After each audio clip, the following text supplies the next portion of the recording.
Ċifri tal-Uffiċċju Nazzjonali tal-Istatistika juru li matul is-sena li għaddiet il-ħaddiema b'impjieg full-time u part-time kienu jgħoddu kważi 246,000 li kienet tfisser ukoll żieda ta' madwar 6% meta mqabbel mal-2017.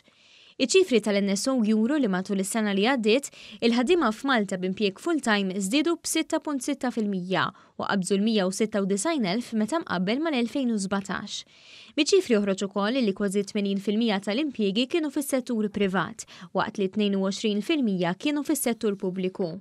L-istatistika ta' tistampa wkoll tas-sitwazzjoni tax-xogħol f'għawdex, fejn matul l-2018 l-att ta' ħaddiema full-time kienu jammontaw għal 14,279, żieda ta' 7.5% meta mqabbel mal-2017.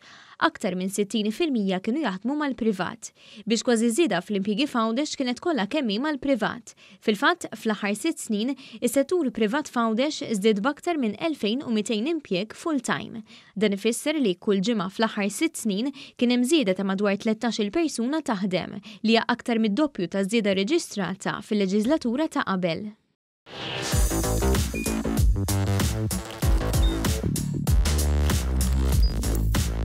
Idħol fuq one.com.mt u hemmhekk tista' tara l-programmi kollha li jxandru fuq One permezz ta' One Play.